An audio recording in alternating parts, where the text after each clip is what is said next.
Hi friends, Meesho నుంచి తీసుకున్న lehenga blouse అయితే ఇలా స్టిచ్ చేసుకున్నాను. లుక్ వైజ్ అయితే చాలా బాగుందండి. లెహంగా నాకైతే చాలా బాగా నచ్చింది. చాలా లైట్ వెయిట్ ఉంది. బ్యాక్ నెక్ మోడల్ అయితే ఇలా డిజైన్ చేసుకున్నాను. నా బర్త్డే రోజు మినీ వ్లాగ్ ఇది.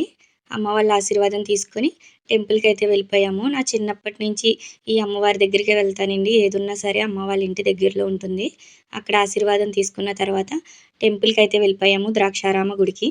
సోమవారం వచ్చింది కదా, దగ్గరలో ఉన్నాము, ఎప్పుడు ఎలానో ఉండం కదా అని చెప్పి వెళ్ళాము. క్రౌడ్ అయితే చాలా ఉంది చూడండి, అస్సలు ఖాళీ లేదు. టెంపుల్ అయితే మేము 11 ఆ టైంకి వెళ్ళాము, అయినా కూడా అస్సలు ఖాళీ లేదు. మనకి గుడికి ఎంట్రన్స్లోనే లెఫ్ట్ రైట్ కూడా ఇలాగా విఘ్నేశ్వరుడు అయితే ఉంటారు. ఎప్పుడు కంపల్సరీ స్టార్టింగ్లో వీళ్ళని దర్శించుకునే వెళ్ళాలి లోపలికి. వెళ్ళేసరికి చాలా లైన్ అయితే ఉంది. సోమవారం కదా, అస్సలు ఖాళీ లేదు గుడి అయితే. ఈ చిన్ని గుడి చూడండి, చాలా బాగుంటుంది. లోపల సైడ్ ఉంటుంది. నాకైతే ఎప్పుడు వెళ్ళినా చూడాలనిపిస్తుంది. మా పాపకి కూడా చూపిస్తే చాలా బాగుందమ్మా అని ఆశ్చర్యపోతుంది చిన్న టెంపుల్ చూసి. గుడి మొత్తం అంతా కూడా ఇలా స్తంభాలతోనే ఉంటుందండి. చాలా బాగుంటుంది. ఇటు సైడ్ వస్తే కంపల్సరీ దర్శనం చేసుకుని వెళ్ళండి. మనకి దక్షిణ కాశీ అంటారు కదా, ద్రాక్షారామం అని. ఉచిత దర్శనం లైన్ అయితే చాలా ఎక్కువగానే ఉంది. ఇలా పైనుంచి ఇస్తారు ఎంట్రన్స్ అయితే.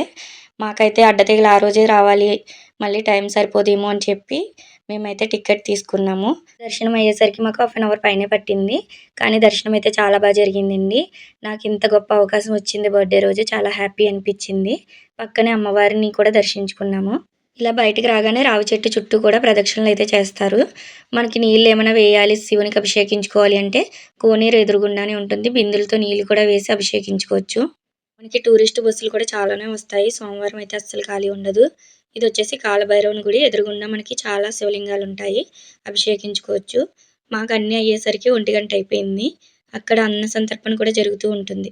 మేమైతే అక్కడే దేవుని ప్రసాదం కదా అని భోంచేసి అయితే బయలుదేరాము. యూట్యూబ్ స్టార్ట్ చేశాక వచ్చిన ఫస్ట్ బర్త్డే కదా, నాకు మెమొరీగా ఉండిపోవాలి అని చెప్పి అయితే ఇలా మినీ వ్లాగ్ అయితే షూట్ చేశాను. మీకు ఎలా అనిపించిందో కామెంట్ చేయండి. నచ్చినట్టయితే లైక్ చేయండి.